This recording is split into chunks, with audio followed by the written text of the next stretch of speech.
Саламатсызбы?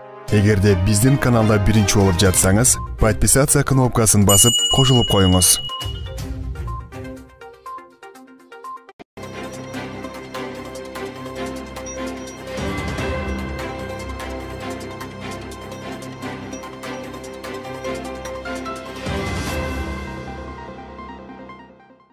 Сәлеметсіз бе, құрметті Қазақпарат Казинформ акционерлік қоғамының порталдарының пайдаланушылары, оқырмандары және көрермендері. Біз бүгін Қырғызстан Республикасының президенті Жапаров Садыр Нұрғожаевичтен эксклюзивтік сұхбатты алып тұрмыз. Қазір кезде біз Алатау етегінде Аларча деген резиденцияда отырмыз. Саламатсыз бе, президент мырза? Саламатшылық. Ең алдымен сізге бізді шақырған үшін, бізге сұхбат беріп тұрған үшін үлкен алғысымызды білдіреміз.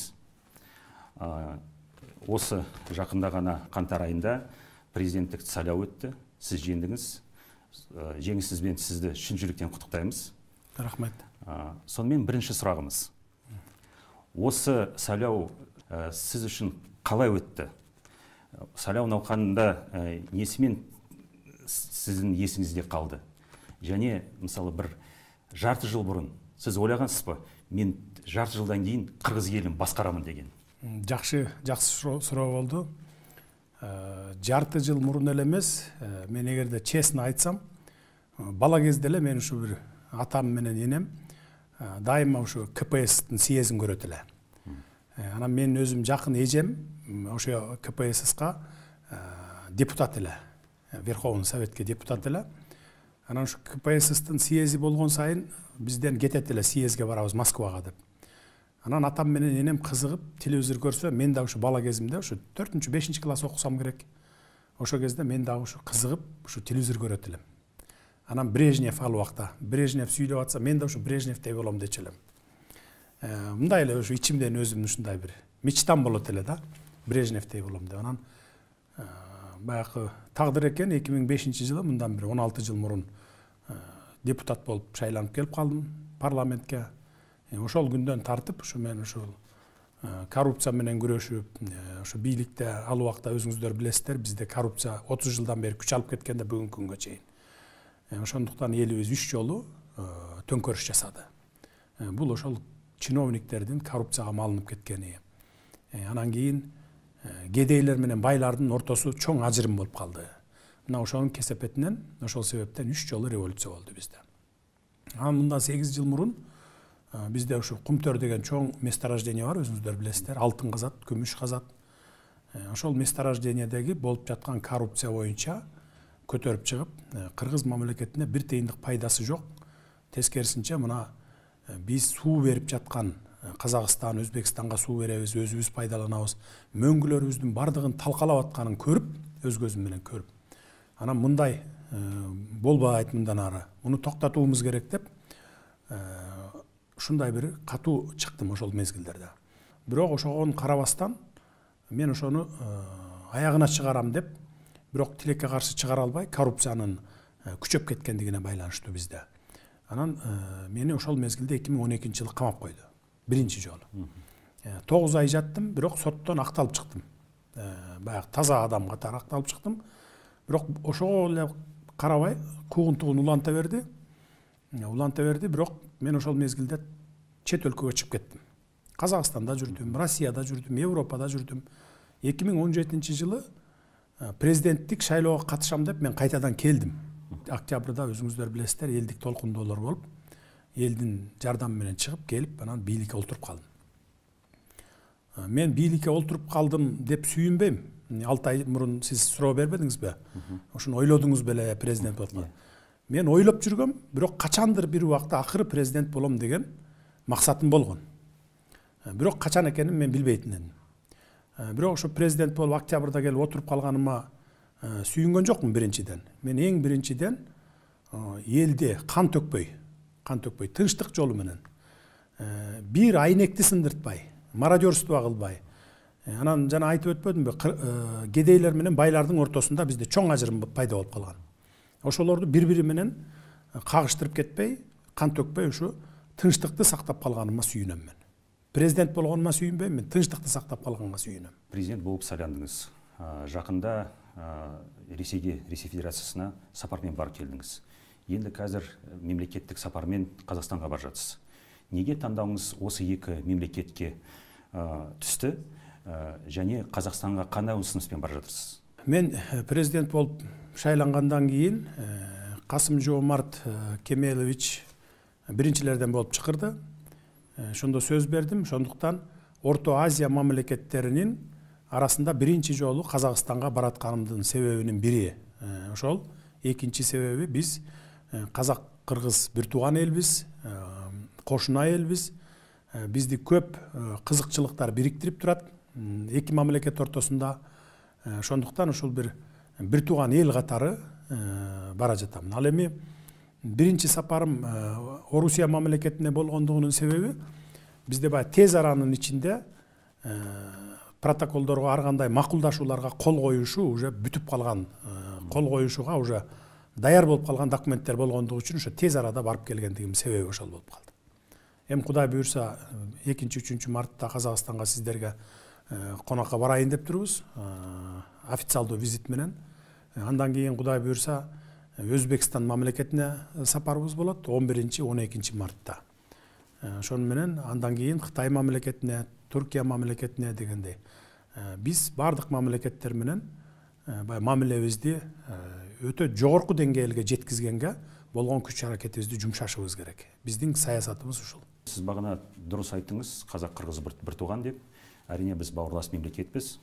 Бірақ екі ел болғаннан кейін, әрине осы соңғы 25 жылдарда біздің арамызда біраз құжаттарға қол қойылды, біраз мәселелер шешілді.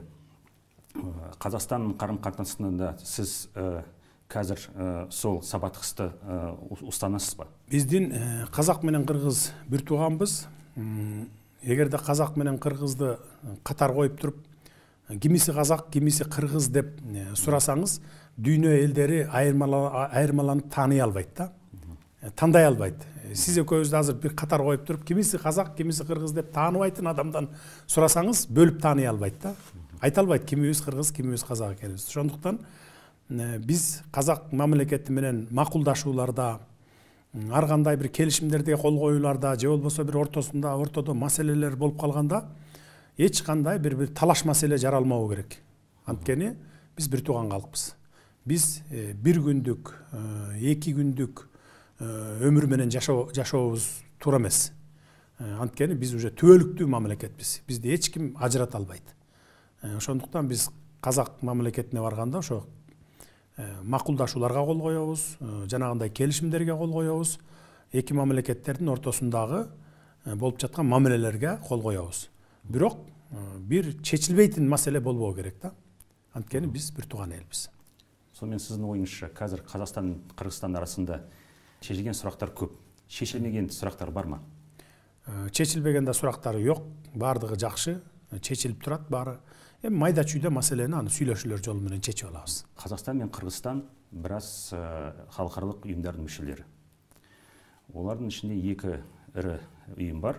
Бұл Евразиялық экономикалық одағы және Шанхай ұйымы.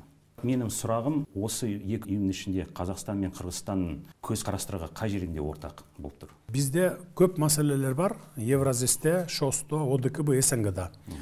Бирок ошол бардык маселелерде казак менен кыргыздын баягы кызыкчылыктары бирдей төп келет да. Көп маселелерде бир 90% маселелеринде экөөнүн кызыкчылыгы бирдей келет. Ошол убактарда биз дайыма кыргыз менен казак бирдей кызыкчылыктарыбызды бирдей коргоганга туруп турабыз. Позициябыз дагы дайыма бир болуп турат. Биз бири-бирибиз менен ушу кеңешип, Евразесте дагы, ШОСТо дагы биз бири-бирибиз менен кеңешип иш кылып жатабыз. Бул ушул ишибиз дагы мындан ары да улана бермекчи. Енді сиз багана айттыңыз го, Орта Азия тууралуу. Енді негизи тәуелсиздик алгандан бери Орта Азия интеграция тууралуу сарапчылар мен саясаттануучулар сол интеграция тууралуу көп әңгіме айтат. Сиздин Орта Азияның интеграциясына көз карашыңыз кандай? Орта Азия интеграциясы боюнча 2000 жылдардан бери сөз болуп келатат. Мага жеткен маалыматтар боюнча ушул Өзбекстан менен Түркменистан ушу жакын арада өткөрөлүү ошо интеграциялык боюнча конференцияларды өткөрөлү деген сөздөрү бар, келишимдери. Бирок биздин мамлекет ошол конференцияны ушу Бишкекте өткөрсөкпү деген биздин оюбуз бар да, максатыбыз бар. Биз ошону суранмакчыбыз.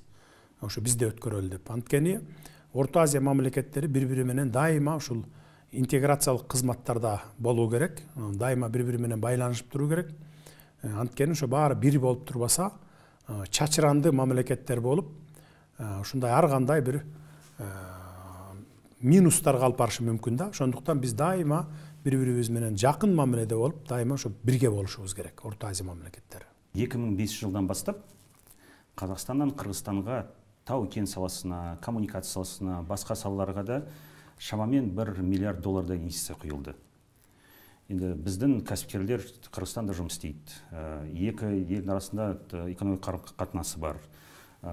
Енді сіз қазір президент болдыңыз. Қазақстан инвестиция бойынша сіздің саясатыңыз қандай болады? Және құйылған инвестицияға қандай қорғау болады? Қазақстан инвестициясын эле эмес, бардық инвесторларды біз қорғауға алдық. Қорғауға мына мен келгенден баштап қорғауға алдық. Албетте азыр толыққанды қорғауға ала элекпиз. Өйткені жақын арада біз жаңы конституцияның долбоорун кабыл алабыз. Биздин эл президенттик башкаруу формасын тандап алды, билесиздер. Ошого байланыштуу жаңы конституция кабыл алабыз. Андан кийин жаңы мыйзамдар жазылат, андан кийин жаңы парламент шайланат. Азыр бизде бүгүнкү күндө өкмөттүн алдында агенттик бар. Инвесторлорду коргоо, жана тартип келүү, жана ошолордун кызыкчылыгын коргоо деген. Бул азырынча өкмөттүн алдында. Кудай буюрса, жаңы баш мыйзам кабыл алынгандан кийин бул агенттиктин деңгээлин жогорку деңгээлге көтөрөбүз. Бул агенттик улуттук агенттик болот. Улуттук агенттик бул президенттин алдында болот. Бардык инвесторлор ушул агенттик менен түзмө-түз иштейт. Эгер кандайдыр бир ушул укук коргоо органдарынан же болбосо ушу коррупционерлер тараптан инвесторлорго басым жасала турган болсо, анда бул агенттик ошолордун кызыкчылыгын коргойт. Мен өзүм жеке көзөмөлүмдө болот. Мамлекет менен келишим түзөт инвесторлор, анан кийин ошо мамлекет менен иштейт. Көп баягындай узак долбоорлор, узак мөөнөттөгү долбоорлор болсо дагы 20 жыл болобу, 30 жыл болобу, бийлик алмашып кетеби, эртең бүрсү күнү бийлик алмашып кетеби. Бул инвесторлор салган долбоор ушу иштей бериш керек. Анткени мамлекет дайыма ушул өзүнүн позициясынан тайбай, инвесторлор менен договор түзгөндөн кийин 20 жылдыкпы, 30 жылдыкпы, 50 жылдыкпы ошо аягына чыкканга чейин мамлекет коргоп бериш керек да. Мына ошондо инвесторлор коркпай келет мамлекетке. Болбосо азыр бүгүнкү күндө бизге инвесторлор келет, салды, буга чейин деле болуп келген 30 жылдан бери. Мына казак инвесторлор деле иштеп атат бүгүнкү күндө. Мына Таласта, Алабука, Чаткалда, ушул Кыргызстан территориясында казак инвесторлорубуз дагы иштеп жатыр. Алар болсо түзмө-түз келип, мамлекет менен договор түзбөй, лицензия алып алып эле өздөрчө, өз алдынча иштеп жатышат да. Ошого байланыштуу буга чейин жашыруун эмес, инвесторлорду кыйнап, мүлктөрүн алып, же болбосо ушундай бир кандайдыр бир иш козгоп, ушинтип койгон учурлар болгон. Эми мындан ары ошо инвесторлорго ушундай мамиле болбосу үчүн биз ушундай улуттук агенттик түзөм деп ушундай ниет кылып турмун. Кудай буюрса ошо мындан ары казак инвесторлорун гана эмес, бардык дүйнө жүзүнөн келген инвесторлорду жеке президент өзү через ошол агенттик, улуттук агенттик аркылуу өзү коргоп алат. Транс чегаралык өзендердин такырына көчсөк, енді бұл тек қана біздің аймақта емес, бұл бүкіл әлемде сондай сұрақтар болады.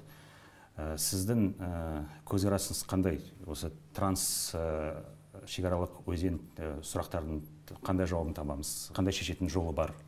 Суу маселеси боюнча азыр биздин өзүбүздө проблемалар башталды. Анткени баарыңыздар жакшы билесиздер, дүйнө жүзүндө бая маловодия башталбадыбы? Ошого байланыштуу бизде токтогул суу сактагычында эгерде ушул бүгүнкү күн менен кете берсек, анда эмдиги жылы биздин өзүбүздө катастрофалык деңгээлге жете турган акыбалга келип калдык. Ошондуктан биз азыр Өзбекстандан, Казакстандан электр энергиясын импорттоо маселесин карап жатабыз. Казакстан Республикасы Кудайга шүгүр жакында макулдугун берди. 900 миллион киловатт, 1 миллиардка жакын киловатт электр энергиясын бере турган болду бизге импорт менен. Өзбекстан менен да сүйлөшүүлөр жүрүп жатат. Анткен себеби биз алардан сендерден импорт кылбасак, анда биз сууну агызып азыртан биз электр энергия менен өзүбүздүн мамлекетибизди камсыз кылышыбыз керек болот. Эгерде биз азыр импорт ала албасак Өзбекстан менен Казакстандан, анда вегетационный периоддо биз сендерге суу бере албай калабыз. Өзбек туугандарга кошуна Казакстандарга суу бере албай калабыз. Анткени суу азайып кетет Токтогул суусунда. А бизде 6 миллиард сууга чейин, куб калганга чейин кое берсек сууну, анда уже биз токтотуубуз керек болот. Выработка электр энергияны токтотуубуз керек болот дагы, уже катастрофалык деңгээлге келип каламыз. Анда бизде өзүбүздүн мамлекетте электр энергия жок болуп калат. По всей республика жок болуп калат да. Ошондуктан биз Казакстандан, Өзбекстандан импорт алышыбыз керек азыр. Бирок Кудай буйрса алабыз. Алабыз, анан өзүбүздүн Казак менен кошуна мамлекеттер ортосундагы милдеттенмелерибизди вегетационный периоддо аткарабыз деп үмүт кылып атабыз. Казакстан менен, Кытай менен биздики маселебиз бүткөн. Азыр Өзбекстан, Тажикстан менен делимитация, демаркация маселеси бүтө элек. Бирок Кудай буйрса жакын арада аны дагы ошо 1-2 жылдын ичинде бүтөбүз деп үмүт кылып турабыз. Садыр Нуркожоевич, Кыргызстанда трансшекаралык логистика боюнча, яғни жол саласы боюнча бір бөлек саясаты бар ма? Өзіңіздің көз карасыңызды айтып берсеңиз. Биз Кыргызстан улуу жибек жолунда, батыш менен чыгышты бириктирип турган улуу жибек жолунун так ортосунда турабыз да. Ошондуктан ушундай бир кандайдыр бир транскатташтык мамилелер болсо, биз дайыма бардык өлкөлөрдү менен бириктирип турган ушундай өлкөгө айланабыз деген үмүтүм бар да. Ошондой. Бунун багытында бизде мына эң улуттук долбоорубуз бар. Кытай, Кыргызстан, Өзбекстан темир жолу. Биздин түштүк региону менен өтөт. Бул өзү ушундай Орто Азияны, Орто Азия өлкөлөрүн Европа менен байланыштыра турган темир жол болот. Биз ушул темир жолду куруп, ушул жибек жолун мындан ары дагы өркүндөтүп, ушундай транснационалдык баягындай бир ортодо турган мамлекет катары биз бардык мамлекеттер менен, дүйнө жүзүндөгү мамлекеттер менен ушул байланышты, жанагындай дипломатиялык өркүндөтүүнү биз жолго кое алабыз деп терең ишенебиз. Биздин мамлекетибиздин приоритети ушу. 2 наурызда Казакстанга барганда Касым-Жомарт Кемелұлы Тоқаев пен Қазақстан президентімен не туралы сөйлесесіз, бір шет жағасын ашып бересіз ба? Бул азыркы биринчи сапар бир туугандык гана мамиледе бара жатабыз. Чакыруу менен, официалдуу чакыруу менен бара жатабыз. Анан эми биздин казак менен кыргыздын ортосунда мен жана да кайталап айтып кеттим. Чечилбейтин маселе болбойт. Бардыгын сүйлөшүүлөр жолу менен чечебиз. Эми албетте маселелерге кол коюшабыз. Ал эми кыргыз менен казактын ортосундагы бири-бирибизге болгон казак мамлекетинин дагы, кыргыз мамлекетинин дагы кызыкчылыгына дал келген, туура келген маселелер менен кол коюшабыз. Андай маселелер көп, анын баарын айтып отурбайын. Кудай буйрса барганда чечип келебиз. Кыргызстандын бактарын, газеттерин, сайттарын окуйбуз ғой, карап отурамыз. Фейсбукта карап отурамыз. Сизди қазір катал башчы деп эсептейт. Неге сондай имидж болду? Бул немен байланысты? Балким со стороны мындай караганга строгийдирмин, бирок өзүм жумшак адаммын. Жумшак адаммын, эми строгий бизде бардык мыйзамдар иштейт. Бүгүнкү күндө мен бардыгына министрлерге, премьер-министрге, силовой структураларга бардыгына айтамын. Бардыгы мыйзам чегинде карагыла деп айтам. Коррупционер болсо, мейли действующийби, бывшийби, ошол кылмыш ишине жараша жазасын алсын деп айтам. Эгерде жок мындай үстүртөн жала жаап, жөн эле камап кое турган болсоң, анда сен өзүң күнөөнү тартасың деп айтып атам. Ошондуктан бизде азыр мыйзам, анан система иштей баштады да. эми баягы катаал башкаруучу деп айтканыңыздын, сурап салганыңыздын себебин, төркүнүн түшүнүп турам. Баягы мурдакы жетекчилер камалып атат, премьер-министрлер, министрлер, жана башка бир чоң үлкөн коррупционерлер камалып атат. Ошол негизде, таризде сиз суроо берип жатасыз да, мен түшүнүп турам аны. Бизде 30 жылдан бери коррупция мындай гүлдөп, өсүп, өнүгүп кеткен да. Ошо Кыргызстан боюнча бир 300 адам, 300 үй бүлө байып, калганы абдан кедейлесип кеткен.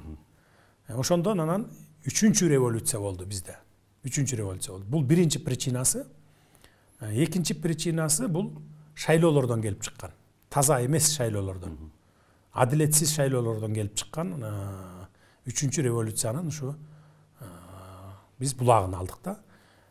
Ошондуктан биз мурдакы президенттердин катасын кайталамай таза шайлоо өткөрөлү деп, мына таза шайлоо өткөрдүк. Кудай буюрса жакында жергиликтүү шайлоолор да болот, референдум өтөт. Аны да таза өткөзөбүз. Андан кийин күзүндө парламенттик шайлоо болот, муну да таза өткөзөбүз. Анткени мындан ары шайлоолор таза болуш керек. Мыйзамдар дагы, биздин мыйзамдар дагы толук түрдө иштеш керек. Бардыгына бирдей болуш керек. Ал менден баштап кетмен чапкан дыйканга чейин бирдей болуш керек. Мына биз бүгүн ошол мыйзамдуулукту, ошол адилеттүүлүктү орнотуп атабыз. Бирок муну менен биз 1 жылдын ичинде эле бардыгын тим эле жипке тизгендей кылып, мындай бир идеальный кылып алып кете албайбыз деп айтпайбыз. Анткени 30 жылдан берки чирип калган системаны бир жипке тизип алып кетиш үчүн 1-2 жыл, 3 жыл убакыт керек болот. Албетте кемчиликтер бар, анча-мынча, бирок андай болбой койбойт. Иштебеген адам жаңылбайт дейт. Сөзсүз анча-мынча кемчиликтер болот, бирок аны биз моментально оңдоп, түздөп кеткенге болгон күч аракетибизди жумшап атабыз. Бул эми ички саясат. Ал сырткы саясатка көчсөк, Кыргызстандын қазір сырткы багаттары кандай болот? Сырткы саясат негизи кандай болот Кыргызстанда қазір? Биз биринчи кезекте кошуна мамлекеттер менен биз бир туугандай мамиледе мамиле түзөбүз, бир туугандай. Анткени баягы кыргыз менен казакта жакшы сөз бар. Алыскы туугандан жакынкы косуна дейт.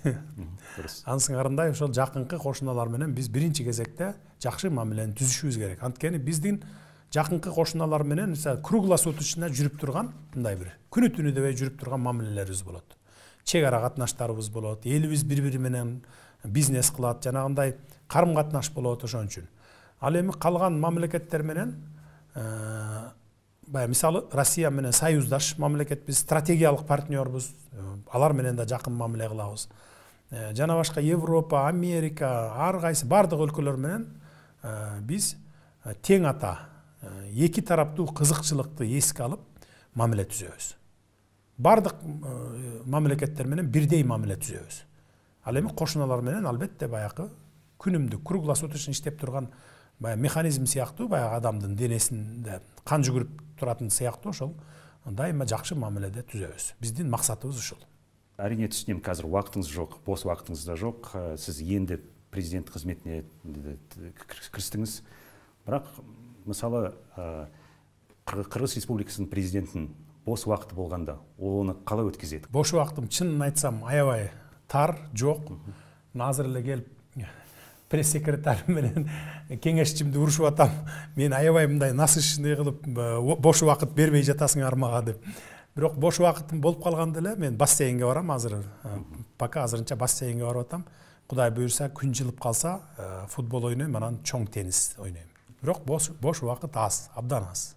Сизде Қазақстанга, Қазақстан халкына бөлек бир тилегиңиз бармы? Казак халкына ынтымакты тилеймин, жакшылыкты, тынччылыкты тилеймин.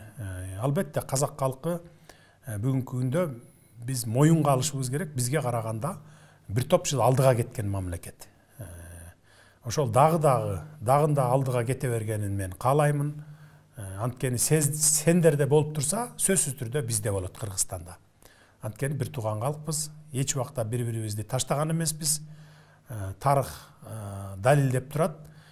Казактын башына күн түшкөндө кыргыз жардамга келип турган, кыргыздын башына мүшкүл түшкөндө казактар жардамга келип турган.